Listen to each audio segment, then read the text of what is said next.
Hello again guys. In today's tutorial I'm gonna show you how to turn off watch history on YouTube.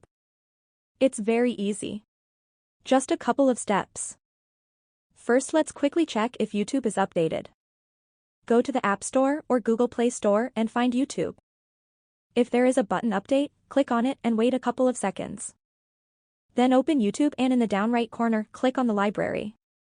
In the top right corner click on profile icon. Find an option called Settings. Click on it. Now you can see various options. Click on Manage All History.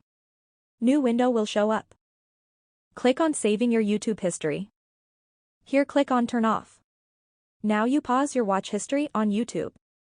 To enable your watch history again, just come here and click on Turn On. That would be it for this video. Follow us for more tutorials like this. See you in the next video.